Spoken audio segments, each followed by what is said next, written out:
ग्रंथराज दासबोध वाचन निरूपण 4थ्या आवर्तन समूहावर आज रविवार चैत्र शुद्ध षष्ठी शके 1946 दिनांक 14 एप्रिल 2024. नारद भक्तिसूत्र यावर उद्बोधन करणार आहेत आदरणीय वैद्य श्रीधर दादा देशमुख. आज नारद भक्तीवर उद्बोधन करणारे आदरणीय श्रीधर दादा देशमुख यांचे छतरगड नगर ग्रंथराज दासबोध वाचन निरूपण समूहातर्फे आभार मानते. त्यांनी असंच मार्गदर्शन करण्यास वरचेवर या समूहावर यावं अशी समूहातर्फे त्यांना मी विनंती करते. आजच्या उद्बोधनाबद्दल ज्यांना आपलं मत व्यक्त करायचं असेल त्यांनी ते लेखी स्वरूपात समूहावर पाठवावं आणि उद्बोधनानंतर प्रत्येकाने जय जय रघुवीर समर्थ म्हणून समूहातून आपण बाहेर पडावे. श्रीधरदादा, आपण उद्बोधनास सुरुवात करावी. वर्णानामर्थसंगानां रसानां छन्दसामपि मंगलानां कर्तारौ वन्दे वाणी विनायकौ. योऽन्तः प्रविश्य मम वाचमिमां प्रसुप्तां सञ्जीवयत्यखिलशक्तिधरस्वधाम्नाम् अन्यांश्च हस्तचरणश्रवणत्वगादीन् प्राणान्नमो भगवते पुरुषाय तुभ्यम्. जयति जगति माया यस्य कायाधवस्ते वचनरचनमेकं केवलं चाकलय्य. ध्रुवपदमपि यातो यत्कृपातो ध्रुवोऽयं सकलकुशलपात्रं ब्रह्मपुत्रं नतोऽस्मि. वागीशायस्य वदने लक्ष्मीर्यस्य च वक्षसि यस्यास्ते हृदये संवित् तं नरसिंहमहं भजे.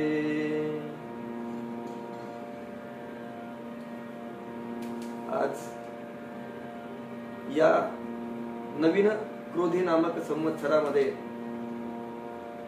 आपण सर्वजण पुन्हा देवर्षी नारदांच्या भक्तिसूत्रावर चर्चा करण्यासाठी जमलेलो आहोत.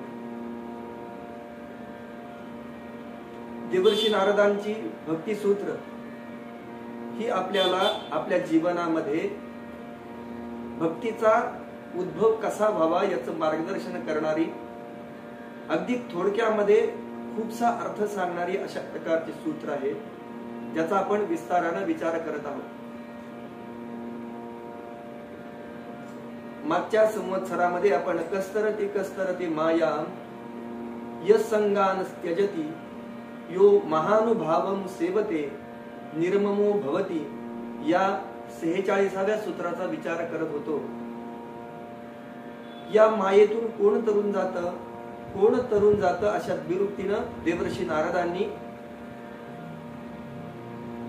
या सूत्राला सुरुवात केली. आणि 3 प्रकारचे लोक या मायेतनं तरुण जातात, भगवंताला प्राप्त होतात, भगवंताच्या भक्तीला प्राप्त होतात, याचा आपल्याला थोडक्यात निर्देश केला. पहिल्या प्रकारचे सांगितले की जे सर्व संघांचा त्याग करतात, या संघानच त्यजती, जे संघांचा त्याग करतात. संघांचा त्याग करत असताना आपण विचार केला, संघ 2 प्रकारचे असतात, सत्संग आणि दुःसंग असतो. पण सत्संग आपल्याला कुठंतरी देवाच्या भक्तीकडे नेणारा असतो आणि या सत्संगतीचा आपल्याला फायदा होतो. मग दुसरे 2 संघ आपल्याला, दुःसंगाचे 2 प्रकार आपल्याला सांगितले की जे आंतरिक संघ आणि बाह्य बाजूला दिसणारे संघ, की ज्याच्यामध्ये आपल्या मनातले कामक्रोधादी असतील त्यांना आपण अंत असा दुःसंग म्हणू, आणि बाहेर दिसणारे इमारत असतील, पुत्र कलत्रादी असतील त्यांना आपण बाहेरचे बहिरंग दुःसंग म्हणू. या सगळ्या संघांचा त्याग आपण केला पाहिजे, यावर नारद महर्षी भर देतात. दुसरा प्रकार त्यांनी सांगितला की यो महानुभावम सेवते, जे महापुरुषांची सेवा करतात, ते पण ही माया तरून जातात, भगवंताच्या भक्तीला प्राप्त होतात. आणि तिसरा प्रकार देवर्षी नारदांनी सांगितला की निर्ममो भवती, जे ममत्वाचा त्याग करतात, जे मीपणाचा त्याग करतात, जे अहमपणाचा त्याग करतात, या सगळ्यांना माया तरुण जाण्यासाठी, भवसागर तरुण जाण्यासाठी, भक्ती प्राप्त करून घेण्यासाठी बळ मिळतं, शक्ती प्राप्त होते. आपण पहिले य संगान त्यजती याचा विचार करून आलो. आज आपण विशेषतः यो महानुभावम सेवते, जो महात्म्या पुरुषांची सेवा करतो ते कसे आत्महत्या तरुण जातात याविषयी आपण चिंतन करणार आहोत. त्याचप्रमाणे निर्ममो भवती, जे स्वतःचं ममत्व सोडून देतात, अहंकार सोडून देतात, ते पण या मायेतनं तरुण जातात, याविषयी पण चिंतन करणार आहोत. दोन सूत्र आपण मागच्या वेळी पाहिली. याच्या अगोदरची सूत्र होती की मुख्यतस्तु महत कृपयैव. भक्ती प्राप्तीचं जर मुख्य साधन सांगितलं असेल तर ते महापुरुष ची संगती, महापुरुषांच्या बरोबर राहणं, या साधनाचा आपण विचार करून आलो आहोत. त्यानंतर त्याची आणखी प्रशस्ती देवर्षी नारदांनी करताना म्हटलं की महत संगस्तु दुर्लभो अगम्यो अमोघष्ट. एकतर महात्मे ओळखायचे कसे, आल्यानंतर आपण त्यांना ओळखूच असंही सांगता येत नाही. आणि एकदा का त्यांच्या संपर्कात आलं, आपण महात्म्यांना ओळखलं तर त्यांचा संग मात्र अमोघ आहे, कधीही वाया न जाणार आहे, याचा आपण विचार करून आलो. आणि तो अगदी पुष्कळचा विचार आपण केला, त्याविषयी भरपूर चर्चा केली.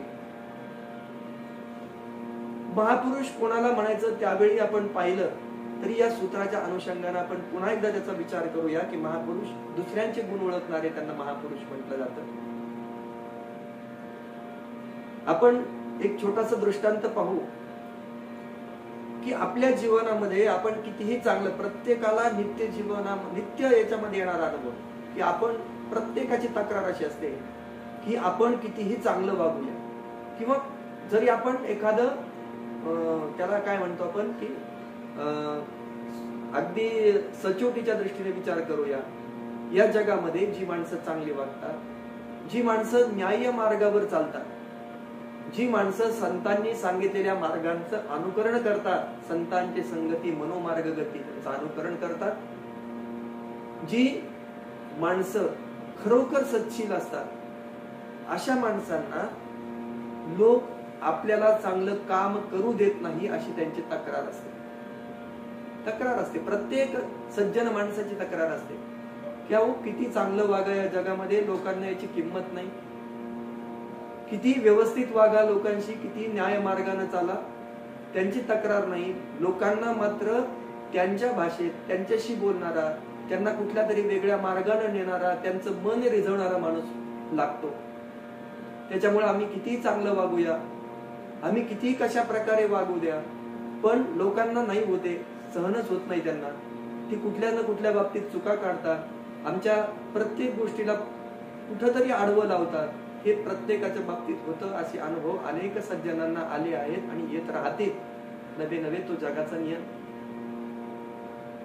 यासाठी एक दृष्टांत समोर ठेवतो. एक मनुष्य, सज्जन मनुष्य अशी तक्रार घेऊन एका साधूंकडे गेला, एका महात्म्यांकडे गेला की बाबा, प्रणाम केला बाबांना. त्यांना सांगितलं, बाबा हो मी एवढे दिवसापासून सज्जनतेनं वागतोय, जे श्रुतींमध्ये सांगितलेलं आहे, स्मृतींमध्ये सांगितलेलं आहे, जे महापुरुष ज्या मार्गाने गेले त्या मार्गाचं मी अनुसरण करतोय, आणि तरीही मला लोक चुकीचं ठरवतात, मला माझ्या पद्धतीनं जगू देत नाही, त्याच्यामध्ये अडथळे आणतात. याच्यावर मला हे सगळं पाहून माझ्या मनाला अत्यंत क्लेश होतात. असं वाटतं की या जगामध्ये खरोखर देव आहे की नाही. जर मी स्मृतीनं सांगितलेल्या मार्गावर चाललोय, मी जर ज्या ठिकाणी महानुभाव ज्या मार्गाने गेले त्या मार्गाने चाललोय, तरीही मला लोक त्या मार्गाने व्यवस्थित चालू देत नाहीत, मग माझी आतमध्ये काय चूक आहे. माझ्या मनाला प्रचंड क्लेश होत आहे. मी काय केलं पाहिजे तुम्ही सांगा. म्हणून त्या महापुरुषापुढे नतमस्तक होतो तो सज्जन मनुष्य. त्याची अवस्था ते महापुरुष संत पाहतात आणि ते ठरवतात की याचं दुःख आपण दूर केलं पाहिजे. पण त्याला लगेच कुठलं उत्तर न देता ते त्यांच्या जवळची एक अंगठी त्या मनुष्याला देतात आणि त्यांना सांगतात, त्या सज्जनाला सांगतात, हे साधका, तुला मी ही अंगठी देत आहे, ही अंगठी घेऊन जा आणि फक्त एक पथ्य तू पाळ की ही अंगठी विकू नकोस.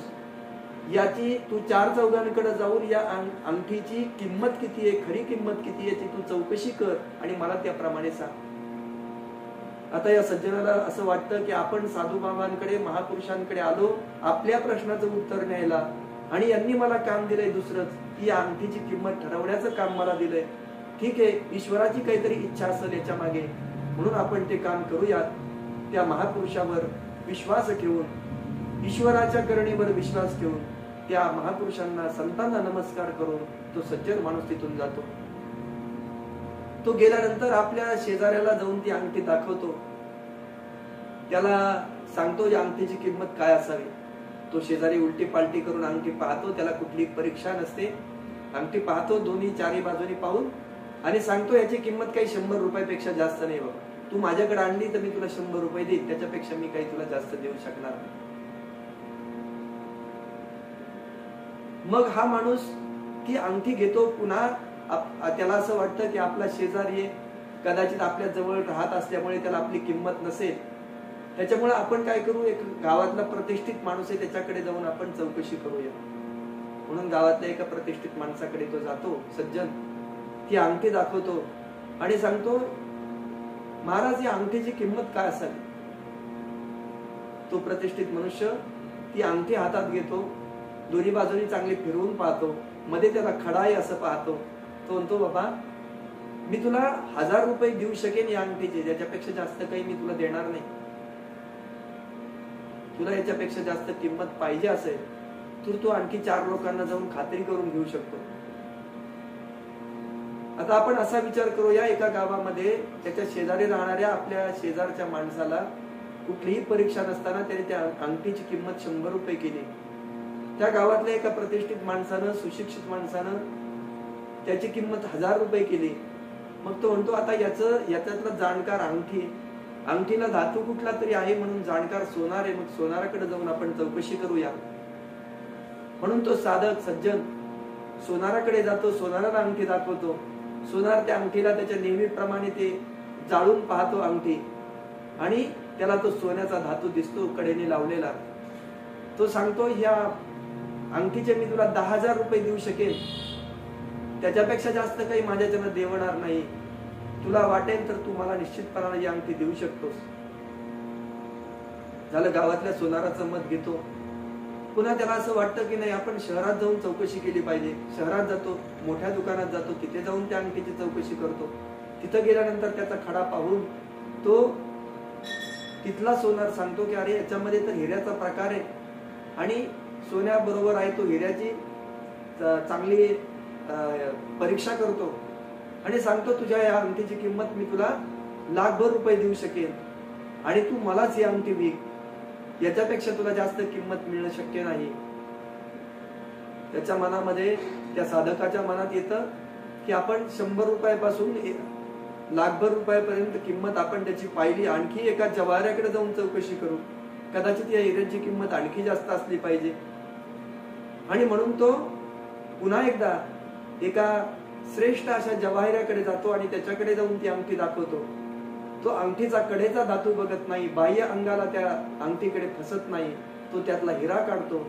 त्या हिऱ्याची किंमत तो त्याच्या पैलूवरून करायला जातो, त्याची परीक्षा करतो आणि सांगतो, साधका, अरे या हिऱ्याची किंमत माझ्याच्यानं होणं शक्य नाही. ही अंगठी अमूल्य आहे, याची किंमत माझं सगळी संपत्ती विकून जरी दिली ना तरी मी तुझी किंमत देऊ शकत नाही.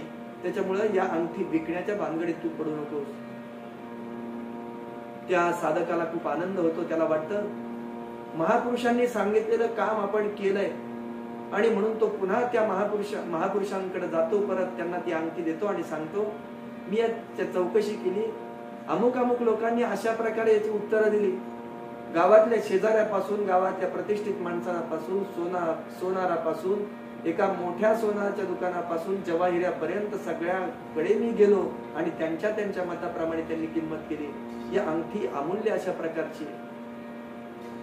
संत पुरुष किंचित स्मित करतात आणि त्या साधकाला सांगतात, सज्जन, आपण जी तक्रार घेऊन माझ्याकडे आले होता की या जगामध्ये सगळी लोक मला चांगली कामं करू देत नाहीत, माझ्या कामामध्ये अडथळा आणतात, माझ्या प्रत्येक गोष्टीला नाव ठेवण्याचा त्यांचा प्रयत्न असतो. असू दे, तुझी किंमत करण्याची त्यांच्याकडे पात्रता नाही असं आपण समजलं पाहिजे. सगळ्या सज्जनांनी हे लक्षात ठेवलं पाहिजे की समाजाकडे फार काही लक्ष न देता आपण ज्या मार्गाने चाललो आहोत ते वेदांनी सांगितलेल्या मार्गानं, श्रुती स्मृतींनी सांगितलेल्या मार्गानं, महापुरुषांनी दाखवलेल्या वाटेनं आम्ही जात आहोत ना. मग यामध्ये आम्हाला अनेक वेळा अडथळे येतील, अनेकदा आमचा मार्ग कापण्याचा प्रयत्न होईल, अनेकदा आम्हाला या मार्गातून दुसरीकडे वळवण्याचा प्रयत्न होईल, पण आम्ही त्या मार्गावर ठाम असलं पाहिजे. आम्ही आमच्या मार्गावर ठाम राहून आम्ही ज्या मार्गाने चाललो आहोत तो मार्ग ईश्वराचा आहे, धर्माचा आहे, सत्याचा आहे, नीतीचा आहे, हे समोरच्या व्यक्तीला दाखवून दिलं पाहिजे. आणि यासाठी तू इतरांची मतं यात घेण्याच्या भानगडीत पडू नकोस. आपण आपल्या मार्गाने चालत राहावं. त्याचं फळ देण्याची शक्ती फक्त ईश्वरामध्ये आहे. त्याची किंमत करण्याची शक्ती फक्त त्या एकाच सर्वशक्तिमान अशा जवाहिऱ्याकडे आहे की जो तुझ्या या स्वभावाची, तुझ्या या न्यायाची, तुझ्या या नीतीची, तुझ्या या परोपकाराची किंमत तो करू शकेल. आणि म्हणून या जगरहाटीकडे फारसं लक्ष न देता तू त्या ईश्वराला आवडता होशील अशा प्रमाणे तुझ्या जीवनाचं यापन करत राहा असं त्या महापुरुषाकडून सांगता. आणि मग या सज्जनाचं समाधान होतं. म्हणजे महापुरुषांचा संग करायचा कशासाठी की ज्याच्यामध्ये आम्हाला आमची स्वतःची किंमत आम्हाला कळते. सज्जनांच्या महापुरुषांच्या संगतीत गेलं की त्यांच्यावरनं आम्हाला आमची किंमत कळते. आम्ही योग्य मार्गावर चाललेलो आहोत की नाही याची किंमत आमच्या लक्षात येते. आणि जसं या सूत्रामध्ये सांगितलंय की केवलम अविच्छिन्नानुरागम लभते, मायेतून तरुण जाण्याचं मुख्य साधन भक्ती प्रेम हेच आहे. आणि ते प्रेम मामेव ये प्रपद्यंती मायामेतां तरन्ते, ते भगवंताला शरण गेल्याशिवाय, भगवंताच्या जवळ गेल्याशिवाय ते आम्हाला प्राप्त होत नाही. कारण तोच एकटा येशामहं समुद्धरता मृत्यू संसार सागरा, आम्हाला या संसार सागरातून तारून नेणारा तो एकमेव आहे. आणि म्हणून आम्हाला महापुरुषांचं सानिध्य लागतं. महापुरुष याच कारणाने आम्हाला ओळखायचे असतात की ते त्यांना आमच्याकडून कुठल्याही प्रकारची अपेक्षा नसते. आमचं धन त्यांना नको असतं, आमच्या कुठल्याही प्रकारची सेवा त्यांना नको असते. आपणच ती सेवा स्वतःहून महापुरुषांची करावी लागते. आणि म्हणूनच भगवद्गीतेमध्ये याच्यासाठी आम्हाला एक मार्ग सांगितला की तद्विधी प्रणिपातेन परिप्रश्नेन सेवया उपदेक्षन्ते ते ज्ञानम. अशा महापुरुषांची जर सेवा करायची असेल तर त्यांना अशा महापुरुषांना प्रणिपात केला पाहिजे, त्यांना प्रश्न विचारले पाहिजेत, त्यांची सेवा केली पाहिजे. या प्रकारानेच ते आम्हाला ज्ञान देऊ शकते. म्हणून ते ज्ञान पैगा बरवे जरी मणी आधी आणावे तरी संता या भजावे सर्वस्वेसी. अगोदर संतांना भजावं लागतं आणि मगच ते आम्हाला ज्ञान देतील. जे ज्ञानाचा कुरटा संत कोणते, महापुरुष कोणते की जे ज्ञानाचा महासागर आहे ते तर सेवा हा दारवंटात. त्यांची सेवा करून त्यांच्या मनामध्ये आम्हाला प्रवेश करता येईल, त्यांच्या मार्गामध्ये आम्हाला प्रवेश करता येईल. तो स्वाधीन करी सुगटा उळगुणी तरी तनु मनु जीवे चरणासी लागावे आणि अगर्वता करावे दास्य सकळ. आमच्या तन मन आणि धनानं आम्ही अगर्वतेनं त्यांचं दास्य करावं. त्यांनी न सांगताही आम्ही त्यांची सेवा करावी. आणि मग आम्हाला जे पाहिजे ते त्यांना विचारून घ्यावं. या जीवनामध्ये जगावं कसं, कशा प्रकारे राहावं हे आम्ही त्यांच्याकडून विचारून घेऊन आम्ही ठरवावं. म्हणून आम्हाला महापुरुष ओळखता आले पाहिजे. आणखी एक दृष्टांत आहे, श्रीमद भागवतातला दृष्टांत आहे. किंवा तसं पाहायला गेलं तर याच्या ऋग्वेदामध्ये आलेला एक संवाद आहे, पुरुरवा उर्वशीचा संवाद आहे की श्रीमद भागवतातला 11 स्कंदातला 26व्या अध्यायामध्ये हा पुरुरव्याची वैराग्यवती अशा प्रकारचा अध्याय आलेला आहे. पुरुरवा आणि उर्वशीची कथा, दृष्टांतर कथा आपण सगळ्यांनी ऐकलेली असेल. थोडक्यात मी ती सांगून जातो. पुरुरवा नावाचा महापराक्रमी राजा आणि उर्वशी नावाची इंद्रदेवाच्या स्वर्गातली एक अप्सरा, जी उर्वशी अतिशय सुंदर म्हणून गणली गेलेली, जिनं मनानं अजून कुणावरही प्रेम केलेलं नसतं.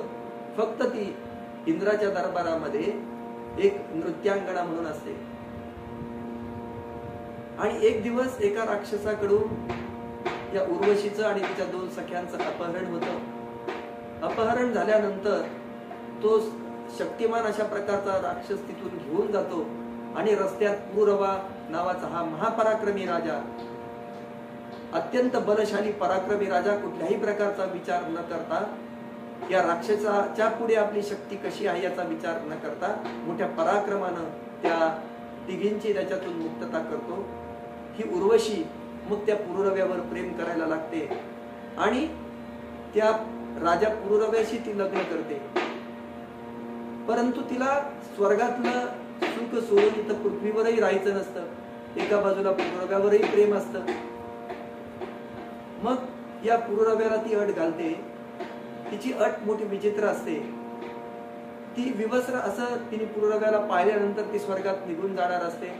एक दिवस अशा प्रकारचं घडतं आणि या पुरुरव्यापासून ती उर्वशी निघून जाते. आणि मग या पुरुरव्याला इतकं दुःख होतं, आकंठ अशा दुःखामध्ये तो बुडून जातो. कायम त्या उर्वशीचा विचार करतो. आपला सगळा राज्यकारभार विसरून जातो. आपलं सगळं पराक्रम, तप, बल विसरून जातो आणि केवळ त्या उर्वशीचा विचार करायला लागतो. आणि म्हणून या संघाचा विचार करत असताना आपण ज्यावेळेस संघ म्हणून पाहिलं तेव्हा संगम न कुर्याद असताम शिष्णोदर कृशाम क्वचित तस्यांधे पतत्यांधानु गांधवत. जे लोक कामसेवन आणि उदरभरण यांनी संतुष्ट असतात, अशा दुर्जनांची संगती कधीही करू नये, कारण त्यांचं अनुकरण करणाऱ्यांची अधोगतीच होते. जसा एखादा आंधळा माणूस असतो, दुसऱ्या आंधळ्याच्या साहाय्याने वाटचाल करू लागला तर त्याची जशी स्थिती होईल तशीच याची स्थिती होते. त्या पुरुरवाच्या वैराग्योक्तीमध्ये हा एक छान अशा प्रकारचा श्लोक आला आहे की ज्याच्यामध्ये यातले सांगितलेली यो संगान त्यजती याचं पण उत्तर मिळतं आणि महापुरुषाचं सेवन का केलं पाहिजे याचंही उत्तर या अध्यायामध्ये मिळतं. त्या आंधळ्यावरनं एक दृष्टांत आठवला, फक्त सांगून जाईल 2 मिनिटांमध्ये. एक आंधळा एका तटबंदी असणाऱ्या नगरामध्ये फिरत असतो. त्याला त्या तटबंदीच्या बाहेर निघायचं असतं. एक चांगला डोळस मनुष्य, सज्जन मनुष्य येतो. त्या आंधळ्या बाबांना म्हणतो, बाबा मी तुम्हाला या तटबंदीच्या बाहेर तुम्हाला हात धरून घेऊन जातो. पण तो आंधळा माणूस म्हणतो की मला काही आवश्यकता नाही रे. ही तटबंदी गावाची जी आहे ना, ती गावाची तटबंदी जशी माझ्या हाताला लागेल आणि जिथे संपेल तिथे याचा दरवाजा, बाहेर जायचा दरवाजा असेल, तटबंदी संपली की मी तिथून बरोबर बाहेर जाईल. तू कशाला तुझा वेळ देतो? मी जातो तसंच. म्हणून हे आंधळे बाबा हळूहळू त्या तटबंदीला धरून धरून धरून धरून गावाच्या बाहेर जायला लागतात. फक्त त्यांच्याकडे अशी हे असते की त्यांना खरूच झालेली असते. त्यांना राहून राहून 5-10 मिनिटांनी आपली बोटं खाजवावी लागतात. तेव्हा ते आपला हात तटबंदीवरून काढायचे आणि बोटं खाजवायला लागायचे.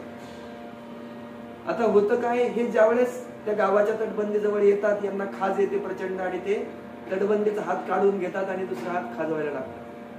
त्या गावातून बाहेर जाण्याचा मार्ग निघून जातो. पुढे परत तटबंदी लागते. अशा 2-3 चक्र ते घालतात. त्या दरवाजाच्या जवळ आले, जिथनं बाहेर पडायचे त्या दरवाजाजवळ आले की त्यांना खाज यायची आणि पुन्हा ते संपूर्ण चक्कर फिरत बसायचे ती तटबंदी. मग हे जेव्हा एक समोरचा चांगला मनुष्य बघतो, सज्जन मनुष्य बघतो, तो त्यांना तटबंदी जवळ आल्यावर त्यांचा हात धरतो, बाबा इथनं दरवाजा आहे, बाहेर जा. दृष्टांताचं तात्पर्य असं की आपणही या 84 लक्ष योनीमध्ये अशाच प्रकारे फिरत असतो, गोल फिरत असतो. जोपर्यंत एखादा महापुरुष आम्हाला भेटत नाही यातून बाहेर काढणारा, तोपर्यंत आम्हाला यातून बाहेर जाण्याचा मार्ग सापडत नाही. पण आम्ही त्या आंधळ्या बाबांसारखे असतो. आम्ही म्हणतो नाही आम्हाला मार्ग सापडलाय, आम्ही आमचं बरोबर मार्ग शोधून जाऊ, आम्हाला माहिती आहे कसं जायचं. कारण आम्हाला महापुरुषांची संगती टाळायची असते किंवा आमचं मन तसं करायला धजावत नाही लवकर. म्हणून आम्ही जे मार्ग आम्हाला सांगितलाय त्या मार्गाने आम्ही हळूहळू चालायला लागतो. पण त्याच्यात अनेक अडथळे असतात. मग इंद्रिय लोलुपता असेल, विषयांमध्ये रमण्याची वृत्ती असेल, मन मध्येच कुठेतरी जाणारा असेल, बुद्धी वेगळ्या ठिकाणी घेऊन जाणार असेल, विवेक आणि वैराग्य याची कमतरता असेल, अशा कुठल्या तरी गोष्टींची कुठेतरी कमतरता असते. आणि या कमतरता आम्हाला महापुरुषांच्या संघामध्ये राहिल्यानंतरच या कमतरता आमच्यातल्या आम्हाला समजतात आणि मगच आम्ही हा भवसागर पार करू शकतो. तोपर्यंत आम्हाला हा भवसागर पार करणं शक्य होत नाही. आणि सांगितलं यासाठी की हा दृष्टांत दोन्ही बाबतीमध्ये लागू पडतो. पुनर्रव्याच्या बाबतीतला आपण विचार करत होतो. पुनर्रवा त्या उर्वशीच्या जाण्यानं अतिशय दुःखी झालेला आहे आणि तो संपूर्ण वेळ त्या उर्वशीचा विचार करतोय. आणि त्या उर्वशीनं त्याचं चित्त एवढं आकर्षून घेतलं होतं की कित्येक वर्षांच्या रात्री आल्या आणि गेल्या तरी त्याला त्याचं ज्ञान झालेलं नव्हतं. आणि जेव्हा त्याला याची जाणीव होते, अनेक वर्षानंतर त्याला जाणीव होते, तेव्हा तो म्हणतो अरे किती माझा हा मूर्खपणा.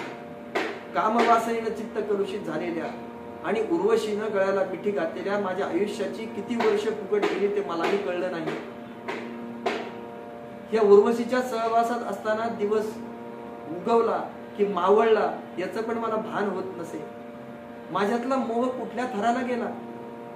ज्याला चक्रवर्ती महापुरुष असलेल्या मला स्त्रियांचं खेळणं केलं हे त्याला वाटायला लागतं. प्रजेवर सत्ता चालवणारा मी आणि माझ्या राजसिंहासनाला गवताच्या काडीप्रमाणे सोडून उर्वशी तर निघून गेलीच आणि मी सुद्धा वेडा होऊन वेड्यासारखा तिच्या मागे धावत गेलो, त्या विषयाच्या मागे धावत गेलो.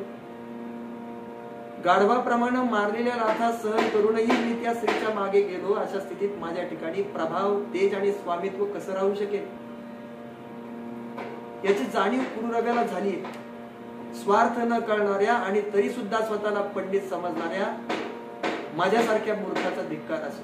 जसं आपण आता त्या आंधळ्याचा दृष्टांत पाहिला की प्रत्येकाला असं वाटतं की नाही मला माझा मार्ग सापडलेला आहे, मी त्या मार्गाने जाणार, माझा मार्ग बरोबर आहे. कोणाची मदत घेण्याचं आपण टाळतो आणि त्यामुळे पुन्हा पुन्हा त्या जन्ममरणाच्या चक्रामध्ये आम्ही अडकून पडतो. आम्हाला यातनं बाहेर जाण्याचा मार्ग, या भवसागरातून सुटण्याचा मार्ग सापडत नाही.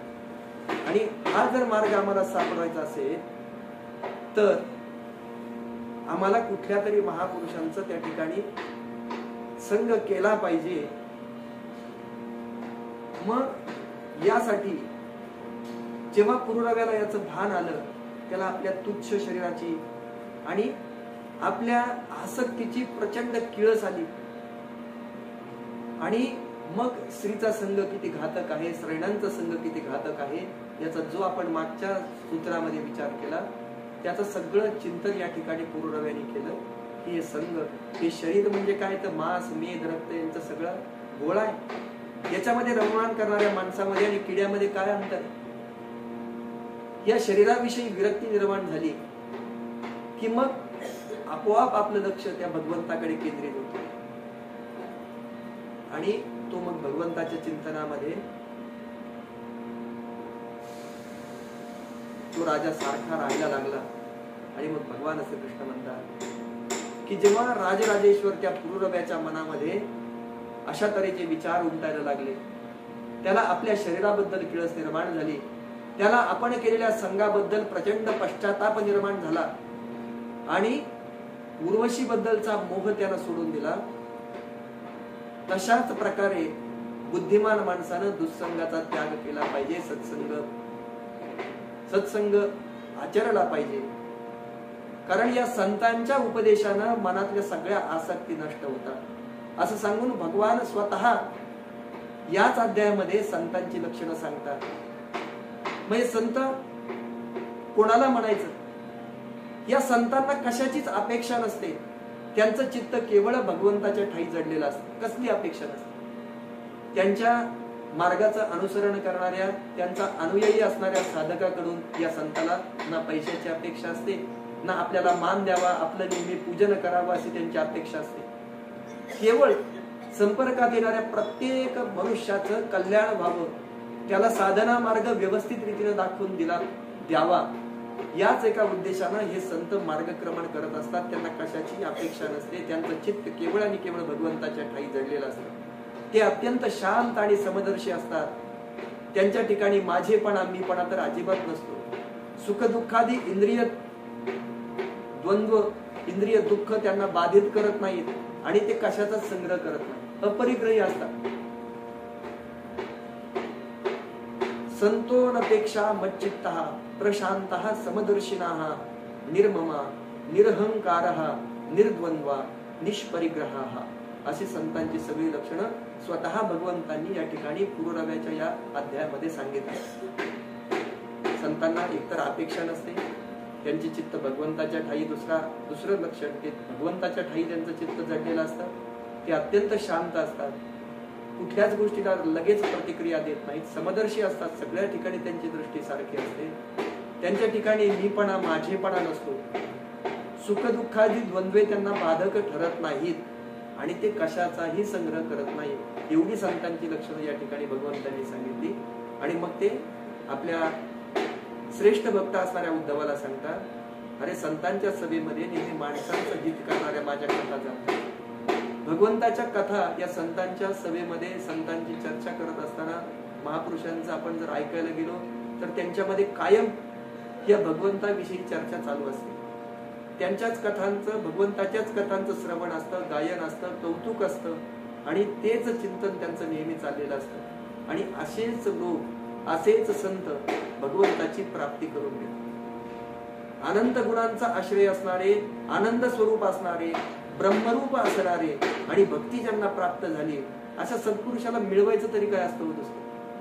आमच्यासारख्या सामान्य माणसाला जगातल्या सगळ्या गोष्टी हव्या असतात. त्याला पैसा हवा असतो, त्याला संपत्ती हवी असते, घर हवे असते, घर हवं असतं, मुलाचं लग्न लवकर व्हावं म्हणून हवं असतं, मुलीने चांगल्या ठिकाणी नांदावं अशी इच्छा असते, जावई चांगला मिळावा अशी इच्छा असते, त्यांना मुलंच व्हावीत अशी इच्छा असते. अशा सगळ्या इच्छा आमच्यासारख्या सामान्य माणसांना असतात. पण संतांना मात्र जे नेहमी भगवंताच्या चिंतनामध्ये, गायनामध्ये, त्यांच्या लीला कथांमध्ये व्यग्र असतात, त्यांना दुसरं कशाचं साधन लागतं? काहीच नाही. त्यांना फक्त भगवंत आणि भगवंत हवा असतो, त्याच्याशिवाय त्यांना दुसरं काही नको असतं. आणि म्हणून जसा सूर्य उगवल्यानंतर सगळं वातावरण स्वच्छ होऊन दिसायला लागतं, रात्रीच्या अंधारात जे दिसत नाही, किती पाहण्याचा प्रयत्न केला अंधारामध्ये तर आम्हाला कित्येक वस्तू दिसत नाही पडलेल्या अंधारामुळे, पण सूर्य उगवला की लगेच आमच्या सगळ्यांच्या डोळ्यामध्ये पाहण्याची शक्ती येते आणि त्यामुळे आपण संपूर्ण जग पाहू लागतो. तशाच प्रकारे संत पुरुषांचं, संत पुरुष आपल्याला भगवंताला पाहण्याची दृष्टी देतात. भगवंताला पाहायचं कसं, भगवंत ओळखायचा कसा?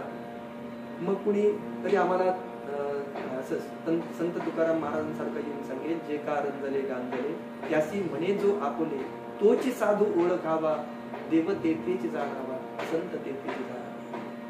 रंजले गांजल्यांमध्ये ज्याला देव दिसेल, प्रत्येक प्राण्याच्या ठाई सर्व भूतेषु पश्चेत भगवत भाव आत्मना, सगळ्या भूतांच्या ठिकाणी ज्याला भगवत भाव दिसेल असे संत पुरुष असतात. त्यांची दृष्टी वेगळी असते.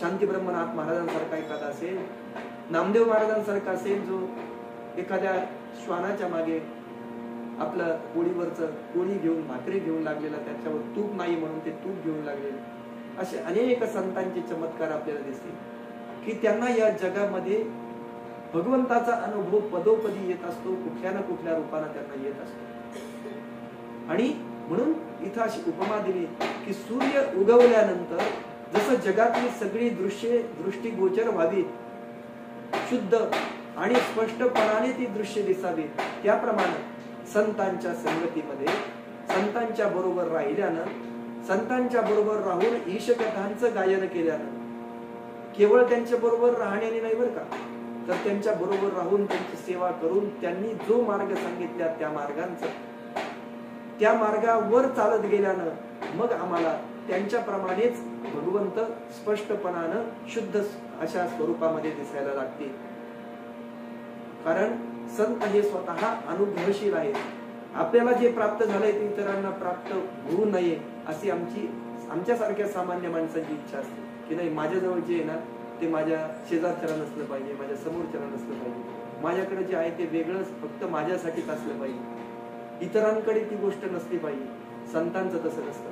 जसं देवाचं दर्शन आपल्याला झालंय तसं संपूर्ण समाजाला, सगळ्या लोकांना चांगल्या पद्धतीनं वागून त्यांना देवाचं दर्शन व्हावं अशी त्या संत महात्म्यांची इच्छा असते.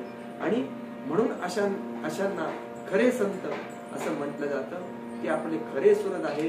किंवा असे संत म्हणजे कोण, तर हे संत म्हणजे मीच आहे असं या ठिकाणी भगवंत सांगतात. आणखी एक याच्यातला फार महत्वाचा आणि आम्हा सगळ्यांना एक दृष्टी देणारा श्लोक आहे की निमज्जो मज्जताम घोरे भवाब्दौ परमायनम संतो ब्रह्मविदशंतानौर दृढे वापसू मज्जता. जलात बुडणाऱ्यांना जशी बळकट अशा प्रकारची नौका तारून नेली, तुटकी नौका, छिद्र पडलेली नौका मोठ्या समुद्रातून तारून नेऊ शकणार नाही. त्याला जर छिद्र असेल त्या नौकेला तर कुठेतरी लगेच मध्ये ती नाव बुडून जाईल. त्याप्रमाणे या घोर संसारात गटांगड्या खाणाऱ्या जीवाला शांतचित्त असलेले ब्रह्मवेत्ते संतच या संसार सागरातून तरुण जाण्याला मोठा आधार असतात. म्हणून आम्हाला जेव्हा महापुरुषांच्या संगतीत जायचं असतं, जेव्हा आम्हाला सद्गुरूंच्या मार्गाने जायचं असतं, आम्हाला खरे सद्गुरू जेव्हा भेटतात तेव्हा हे सद्गुरू अशाच प्रकारे आम्हाला या भवसागरातून पार करून हा भवसागर आम्हाला पार करून देत असतात. शांती ब्रह्मनाथ महाराजांची यावरची टीका खूप छान आहे की प्रतिक्षणी अधिक बुद्धी अमर्याद वाडे भवाब्दी तेथ उबकल्या चुबुकल्या त्रिशुद्धी अधर्म बुद्धी जनाची. अधर्मे निमज्जन नरकात स्वधर्मे उन्मज्जन स्वर्गात ऐसी भोगिती आवर्त स्वर्ग नरकात संसार. चांगल्या प्रकारे वागून आम्ही स्वर्ग मिळू शकतो, वाईट प्रकारे वागलो नरक मिळू शकतो, पण या भवसागरातून पार होण्यासाठी, या जन्म मरणाच्या चक्रातून सुटण्याची दृष्टी मात्र आम्हाला फक्त संतच देऊ शकतात, महापुरुष देऊ शकतात. नाहीतर आम्ही मात्र या जन्म मरणाच्या चक्रात शेवटपर्यंत अडकून पडू. या भोगाच्या मार्गाने जाऊन नुसते भोग भोगून आम्ही या जीवनामध्ये आमचं जीवन यापन करू शकतो. मग या महात्मे लोक आणखी ओळखायचे कसे, याचं उत्तर जर आम्ही शोधायला गेलो तर आम्हाला श्रीमद भगवद्गीतेमध्ये पण भगवंत सांगतात की महात्मानस तू माम पार्थ दैवीन प्रकृती माश्रिताः भजन्त नन्य मनसो ज्ञात्वा भूतादिमव्ययम्. हे पार्था, या दैवी प्रकृतीचा आश्रय करणारे महात्मे भूतांचे आदी कारण आणि क्षयरहित अशा मला जाणून अनन्य होऊन माझी भक्ती करत असतात. कोणाला म्हणायचं महापुरुष, कोणाला म्हणायचं महात्मा, हे या ठिकाणी भगवंतांनी सांगितले की जे दैवी प्रकृतीचा आश्रय करतात, भूतांचं अधिकारण आणि क्षयरहित असणाऱ्या मला जाणतात, माझ्या बरोबर अनन्य होतात, एकचित्त होतात आणि माझीच भक्ती करतात, अशा प्रकारचे त्यांनाच महापुरुष म्हणायचे. माऊलींनी त्यांच्या टीकेमध्ये आणखीन चांगल्या रीतीने सांगितले की तरी जयांची या चौकटे मानसी मी होऊनी असे क्षेत्र संन्यासी जया निजे लिया ते उपासी वैराग्य गा. जयाच्या आस्थेची या सद्भावा हा तू धर्म करी राणीवा जयाचे मन उनावा विवेकासे. जे ज्ञानगंगे राहिले पूर्णता जीवून झाले जे शांतीचे आले पाल बनले. ज्यांच्या शुद्ध मनरूपी क्षेत्रात भगवान स्वतः क्षेत्र संन्यासी होऊन राहतात आणि जे पुरुष निजले असता वैराग्य त्यांची स्वतः उपासना करतात, त्यांना संत म्हणायचं. ज्यांच्या कळकळीच्या चांगल्या वासनेत धर्म राज्य करतो, ज्यांच्या वासना असतात की त्यांच्या बोलण्यातनं, त्यांच्या शब्दातनं धर्म पाझरत असतो आणि ज्यांचे तृप्त मन विचाराचं जीवन आहे, ज्यांचं तृप्त, ज्यांच्या मनामध्ये इच्छाच कसली नसते, ते विचारांचं जीवन आहे. नवीन नवीन विचार, नवसृजनाचे विचार त्यांच्या मनामध्ये नेहमी येत असतात. ज्यांचे ज्ञानरूपी गंगेमध्ये स्नान झालं आहे आणि जे पुरुष पूर्णता जीवन तृप्त झाले आहेत, जे पुरुष शांतीरूपी वेळेला फुटलेली कोळी पाणी आहेत, अशा प्रकारचे खरे महापुरुष आहेत. जे पुरुष परिणामाला फुटलेले अंकुर आहेत, जे धैर्यरूपी मांडवाचे खांब आहेत आणि जे पुरुष ब्रह्मानंद रूपी समुद्रात तुडुंब बुडवून भरलेले घट आहेत, ज्यांना भक्तीची एवढी प्राप्ती झालेली असते की ते मोक्षाला अरे पलीकडे हो असं म्हणतात आणि त्यांच्या सहज कर्माचरणामध्ये नीती पण जागलेली दिसते. ते जे जगतात, ज्या दृष्टीनं जगामध्ये वावरतात, त्या प्रत्येक जगण्यामध्ये, प्रत्येक वागण्यामध्ये नीतीनं ते वागणं परिपूर्ण भरलेलं असतं. त्यांच्या कुठल्याही वागण्यावर आपल्याला बोट ठेवता येत नाही, सामान्य माणसाला तर ठेवताच येत नाही. ज्यांनी सर्व इंद्रियाच्या ठिकाणी शांतीचे अलंकार धारण केले, प्रचंड शांत असतात, कुठल्याही गोष्टीवर प्रतिक्रिया कधीच पटकन देत नाही, शांतपणाने विचार करत असतात, भगवंताच्या चिंतनामध्ये नेहमी मग्न असतात आणि अकारण शांतीचे त्यांनी अलंकार धारण केलेले आहेत आणि ज्यांचं चित्त सर्व व्यापक असा जे भगवंत आहेत त्या भगवंताकडे लागलेले आहे. असे व्यापक अनुभवाचे जे पुरुष आहेत, दैवी प्रकृतीचे देव आहेत, ते महात्मे हे माझेच स्वरूप आहेत, अशांनाच खरं महापुरुष समजावं असं या ठिकाणी भगवंत स्वतः श्रीमद भगवद्गीतेमध्ये सांगतात. एवढंच नाही तर गीतेच्या 7व्या अध्यायात मायेपासून तरुण जाण्याचे उपाय सांगताना माऊली पण सांगतात की जयास पुरू तारू पुढे जे अनुभवाची कासे गाडे आत्मनिवेदन तरांडे आकळणे. या मायेतून तरुण जायचं असेल, या मायेतून बाहेर पडायचं असेल तर त्याच्यामध्ये सद्गुरू स्वतः पुढे चालत पाहिजे. त्या नावेचं आपल्या अनुभवाच्या साह्यानं त्यांना आम्हाला या जगातून तारून देण्याचं काम हे आपल्या सद्गुरूच आहे. अशा प्रकारचे हे महापुरुष असतात. मग हे महापुरुष ओळखायचे कसे याचा आपण अनेक दृष्टिकोनातून विचार करून आलो. आता हे महापुरुष ज्ञानी असतात हे आपण पाहिलं. ज्ञानी असतात. ज्ञान म्हणजे नेमकं काय तर ज्ञानाचे 2 प्रकार शास्त्रामध्ये सांगितले की प्रमाणापासून आलेला जो ज्ञान आहे त्याला अनुभव असं म्हटलं जातं आणि अनुभवापासून जे संस्कार होतात त्या संस्कारापासून होणारं जे ज्ञान आहे ते स्मृती ज्ञान आहे. म्हणून ज्ञान हे 2 प्रकारे त्याचं वर्गीकरण करता येतं. एक पहिला जो आहे तो अनुभव म्हणजे प्रमाणापासून आलेल्या ज्ञानाला अनुभव असं म्हटलं जातं. त्याचं उदाहरण जर पाहायचं आलं तर गुळ गोड आहे हे जेव्हा आम्हाला पाहायचं असतं तेव्हा आम्ही काय करतो, प्रत्यक्ष गुळ खाऊन पाहतो, प्रत्यक्ष प्रमाणाने आम्ही त्याचा अनुभव घेतला आणि मग याच्यामुळं आम्ही तो गुळ खाल्ल्यामुळे जे झालेला आम्हाला ज्ञान आहे तो झाला आपला अनुभव. एकदा गुळ खाल्ला की तो अनुभव झाला, मग ते अनुभवजन्य ज्ञान झालं. आपण इतर लोकांनाही सांगू शकतो नाही गुळ जो आहे तो गोड आहे. कशावरनं सांगितलं आपण तर आपल्याला एकतर अनुभव आला किंवा आपण सांगतो आपल्या आई वडिलांनी आपल्याला सांगितलं असतं. आता गुळाचं उदाहरण तर योग्य नाही की परंपरेबाबतीत आम्हाला सांगितलं असतं एखादं की आमच्या घराण्यामध्ये अमुक अमुक परंपरा चालू आहे, अशी आम्ही जर पाळली तर त्यांनी अमुक अमुक होतं. हे त्यांना आलेलं अनुभवजन्य ज्ञान जे आहे अनुभवावरनं किंवा अनुमान प्रमाणावरनं त्यांचं ज्ञान जे पूर्व परंपरेनं चालत आलंय ते आम्हाला दिलं, त्यालाही आपल्याला ज्ञान म्हणता येतं. ते अनुमान प्रमाणापासून असेल. एखादं ज्ञान आम्हाला पुस्तक वाचून मिळतं, एखादं ज्ञान आम्हाला वेदांपासून मिळतं, उपनिषदांपासून मिळतं, आमच्या स्मृती ग्रंथांपासून मिळतं. ते झालेलं ज्ञान जे आहे ते आम्हाला शब्द प्रमाणाने झालेलं किंवा आप्त प्रमाणाने झालेलं ज्ञान असं म्हणतात. अशा प्रकारे प्रमाणापासून आलेल्या ज्ञानाला अनुभव असं म्हणतात. आणि मग हे अनुभवामुळे आमच्या मनावर जे संस्कार होतात की एखाद्या अग्नीच्या जवळ आपण गेलं, आपण हात लावला तर तिथं आपल्याला चटका बसण्याचा संभव आहे. हे एकदा आपल्याला कधीतरी थोडासा चटका बसल्यामुळं किंवा कुठेतरी थोडासा शॉक बसल्यामुळं की आपण त्या याच्या 3 पिनच्या याच्यामध्ये सॉकेटमध्ये हात घालू नये, तिथं आपल्याला शॉक बसतो. हे कधीतरी आपल्याला थोडासा अनुभव आल्यामुळं किंवा कोणाचा तरी शॉक बसलेला आपण पाहिल्यामुळं ती स्मृतीजन्य अनुभव आमच्यामध्ये जमा होतो आणि मग आम्हाला ज्ञान होतं आणि मग आम्ही इतरांना ते सांगायला लागतो. अशा प्रकारे ज्ञानाचे 2 प्रकार, एक अनुभव आणि दुसरी स्मृती. ज्ञानाचे 2 प्रकार सांगता येतील. एक यथार्थ ज्ञान जसं आहे तसं सांगणार. दिवसा उजेडी आपण चाललो, रस्त्यामध्ये एक साप आडवा आला, तो काळा भिन्न आहे, त्याने फडा काढलाय, आम्ही तो साप म्हणतो त्याला. ते यथार्थ ज्ञान जसं आहे तसं दाखवणार. रात्रीच्या वेळी आम्ही जायला लागलो, एक दोरी आडवी पडली, आम्हाला साप आहे का दोरी आहे ते समजलं नाही, आम्ही त्यालाही साप समजलो नाही, तिथेही साप आडवा होता. पण जेव्हा प्रत्यक्ष त्याच्यावर उजेड पडतो तेव्हा ती दोरी हे आपल्या लक्षात येतं. म्हणून अशा प्रकारचं जे अयथार्थ ज्ञान आहे त्यालाही ज्ञान म्हटलं जातं, फक्त त्याला अप्रमा अशा प्रकारचं ज्ञान म्हटलं जातं. यथार्थ ज्ञानाला प्रमाजन्य ज्ञान असं म्हटलं जातं.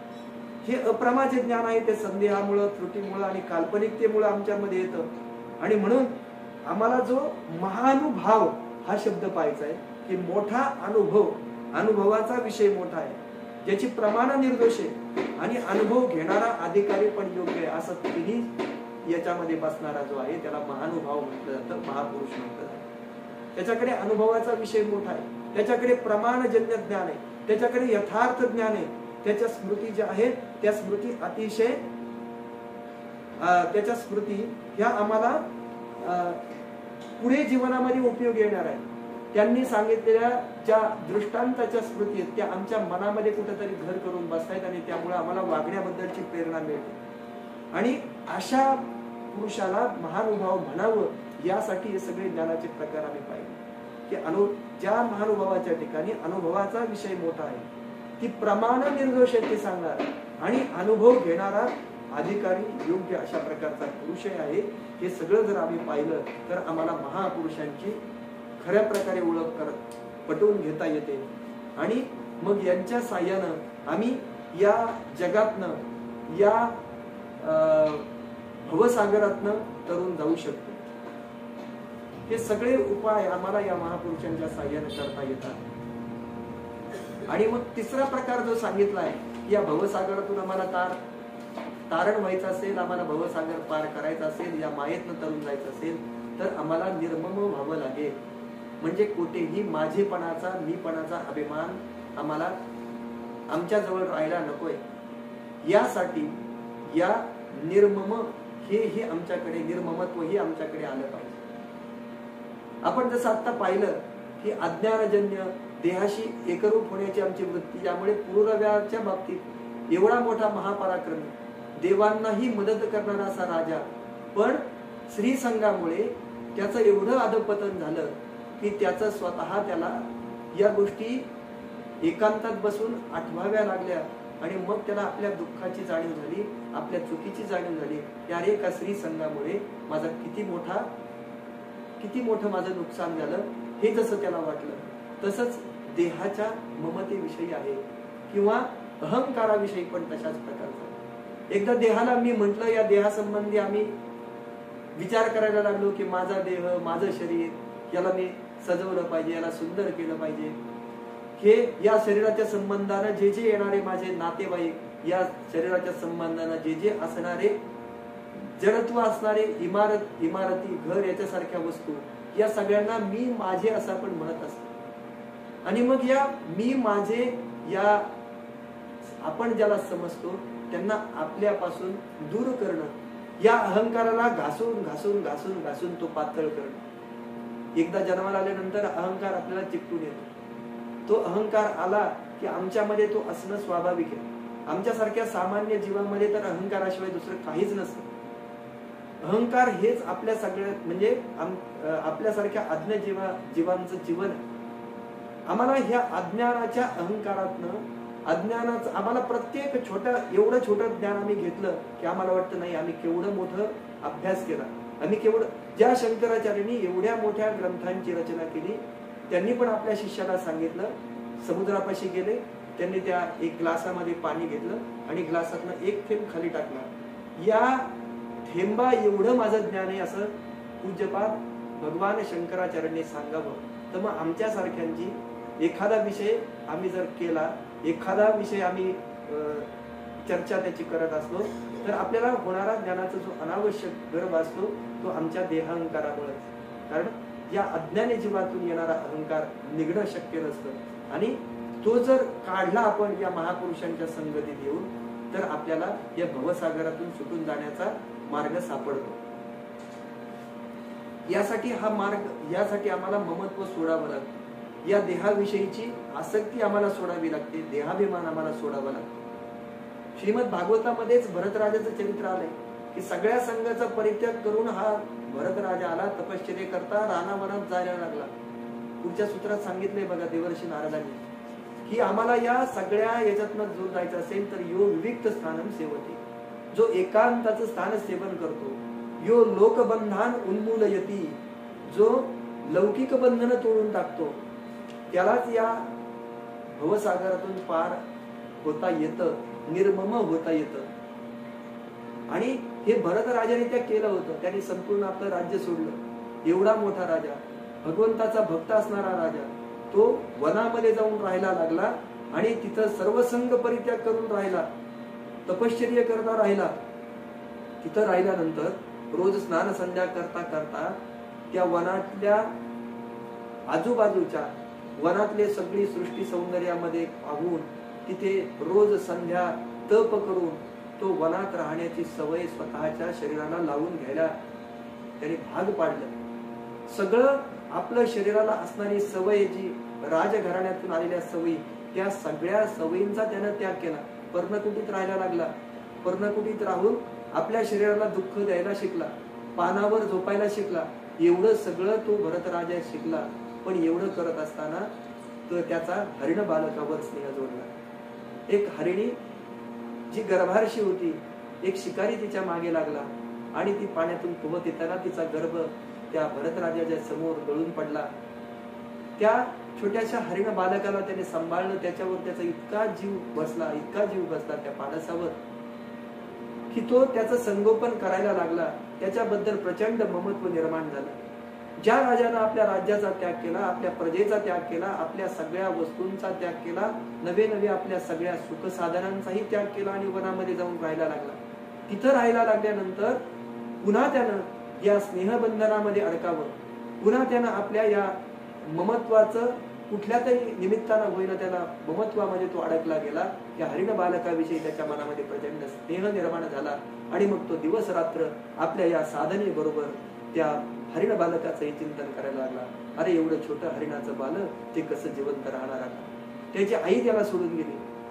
अशा वेळी तो भगवंत सर्वांचा तारक आहे.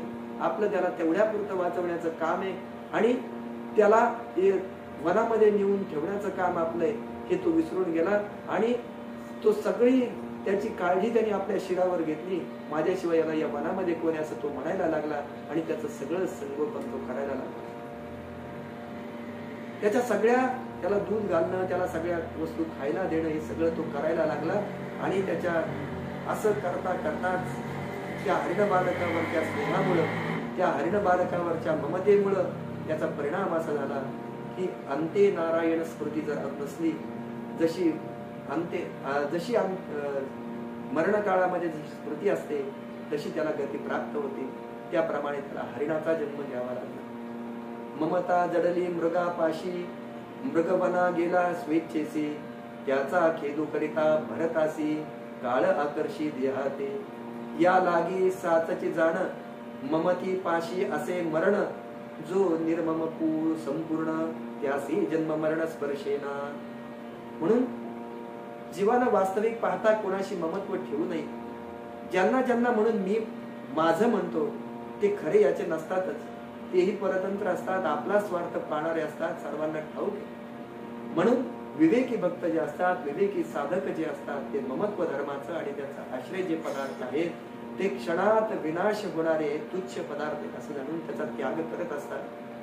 म्हणून देहाची अहंता आणि ममत्व याचा त्याग करणं हे त्याच्यासाठी अत्यंत आवश्यक आहे.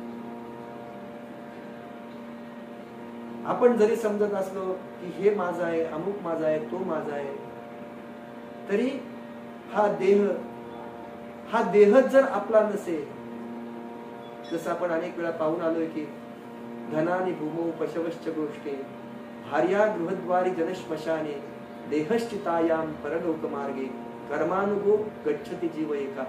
शेवटी या जीवाला जायचं असतं ना, ती फक्त आपली कर्म घेऊन जायचं असतं. त्यांनी मिळवलेलं जे धन असतं ते भूमीमध्येच राहतं. त्यांनी मिळवलेले पशु जे धन असतं ते गोठ्यात राहतं. त्यानं सोन्यादी जे सोने चांदी पैसा वगैरे अडका कमवलेला असतो तो बँकेत राहतो, नाहीतर एकतर त्यांनी कुठं भूमीत पुरून ठेवलेला असेल, तिजोरीत ठेवला असेल तर तेच तो राहतो. एवढंच काय, पण तिच्या बरोबर सप्तपदी म्हणून घेऊन लग्न झालेलं असतं, विवाह संस्कार केलेला असतो, त्या स्त्रीलाही फक्त गृहद्वारापर्यंत जाण्याचा अधिकार असतो आणि आपल्या आसपासचे जे आपले बांधव आहेत त्यांना स्मशानापर्यंत येण्याचा अधिकार असतो. पण एकदा का स्मशानामध्ये आले की तिथून गेल्यानंतर हा जीव या देहाला सुद्धा तो जाळून टाकून तो जीव फक्त कर्मानुसार आपलं शरीर धारण करत असतो किंवा कर्मानुसार त्याला त्याची गती प्राप्त होत असते. त्याशिवाय त्याला दुसरं काही बरोबर नेता येत नाही. म्हणून जेथे जेथे तुझं ममत्व जाईल ते पदार्थ ममत्वाला अयोग्य होतात हे त्यांना पटवून सांगितलं. नाथ महाराज इथं सांगतात की गुरुकृपा झाली या पूर्ण, माझ्या देहीचे मीपण ते उकलून दाविता जाणं जग संपूर्ण मी एक. जर माझ्या देहाचं हे मीपण गेलं तर सगळं जग एकच आहे. परमेश्वरात आणि माझ्यात भेद नाही आम्हाला लगेच लक्षात येईल. ऐसे माझे मीपण पाहता समूळ हरपली ममता, हे माझे म्हणावयापुरता ठावर येता नुरेची. ते तर मीपणेसी मी माझे, नुरेची तू पणेसी तुझे, ऐसे परब्रह्माचे निजे झाले सहजे निर्मम. तिथं मी पण तू पण काही राहत नाही, सगळ्या ठिकाणी मीच आहे असंच दिसत. तसं देवर्षी नारदांनी भगवान श्रीकृष्णांचा द्वारकेमध्ये जावं, भगवान श्रीकृष्णांना नमस्कार करावा, भगवान श्रीकृष्णांचं गृहस्थाश्रम कसा चालला हे पाहण्यासाठी जावं.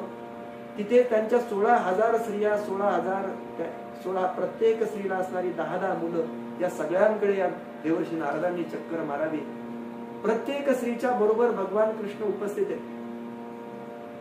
कुणाच्या बरोबर घरातली कामं करू लागतायत, कुणाच्या कुठली तरी पत्नी त्यांची सेवा करते, कुणी मुलं त्यांना काहीतरी आणून देतात. प्रत्येक स्त्रीच्या घरात भगवान श्रीकृष्ण उपस्थित आहेत आणि प्रत्येक जण त्यांची काहीतरी सेवा करतोय किंवा भगवान श्रीकृष्ण तरी त्यांना कुठल्या कामामध्ये मदत करतात. एकाच वेळी सगळीकडे भगवान श्रीकृष्ण दिसतात. भगवंत या आपल्या संपूर्ण सगळ्यांच्या मध्ये ममैवांशो जीवलोके जीवभूत सनातन हे भगवंताने गीतेमध्ये सांगितलंय की प्रत्येकाच्या हृदयामध्ये भगवंत आहे. ईश्वर हा सर्व हृदयेषु तिष्ठति, ईश्वर सर्व भूतानां हृदयेषु तिष्ठति. भगवंताने सांगावं की प्रत्येक जीवाच्या हृदयामध्ये मी बसलेलो आहे आणि हे भगवंत, आपल्या हृदयातले भगवंत आम्हाला जर ओळखायचे असतील, त्यांना जर आमच्या हृदयातून उपाशी जाऊ द्यायचं नसेल तर त्या हृदयाभोवतीची जी ममत्वाचं आवरण आहे त्या सगळ्या आवरणांचा आम्हाला त्याग करावा लागेल. आणि मग एक एक आवरण आम्ही, मग ते आवरण विक्षेपाचं असेल, मग ते आवरण अज्ञानाचं असेल आणि ममत्वाचं असेल, या सगळ्या आवरणांना आम्हाला एक एक करून बाजूला काढून टाकावं लागेल आणि मगच आम्ही त्या हृदयस्थ भगवंताकडे जाऊ शकतो. आणि यासाठी आम्हाला भक्तीची प्राप्ती झाली पाहिजे. या नूतन अशा क्रोधी नाम संवत्सरामध्ये आम्हा सर्वांना देवर्षी नारदांच्या कृपेनं, समर्थ रामदास स्वामींच्या कृपेनं, श्रीमद दासबोधांच्या अध्ययनानं आमचे अज्ञान आवरण ममतादी सगळे बंद गळून पडावेत. ज्ञानाचा उदय विवेकाच्या रूपानं आमच्या हृदयामध्ये व्हावा. आमच्या हृदयस्थ भगवंताचं ज्ञान आम्हा सगळ्यांना आमच्या अधिकाराप्रमाणे व्हावं, हीच सर्वशक्तिमान भगवंताच्या चरणी प्रार्थना करूया. आणि झालेली सेवा देवर्षी नारदांच्या या सूत्राचं यथामती चिंतन आपल्या सर्व संत सज्जनांच्या चरणी, श्रीमद दासबोधांच्या चरणी, समर्थ रामदास स्वामींच्या चरणी आणि ज्यांचं नवरात्र चालू आहे असे भगवान प्रभू रामचंद्रांच्या चरणी समर्पित करून या ठिकाणी माझ्या वाणीला पूर्ण विराम देतो. शास्त्रातनं जे आलेलं आहे ते सद्गुरूंच्या कृपेनं आणि दृष्टांतातून बोलल्यातनं काही शब्द आले असतील की माझ्या बुद्धीचा दोष आहे असं समजून उदार अंतःकरणानं पण मला माफ करावं. कायेन वाचा मनसे निर्वा बुद्ध्यात्मना वा प्रकृती स्वभावा करोमि यद्यत् सकलं परस्मै नारायणाय समर्पयामि. अच्युतं केशवं रामनारायणं कृष्ण दामोदरं वासुदेवं हरिं श्रीधरं माधवं गोपिका वल्लभं जानकी नायकं रामचंद्रं भजे. हरे राम राम राम हरे हरे, हरे कृष्ण कृष्ण कृष्ण हरे हरे. जय जय रघुवीर समर्थ.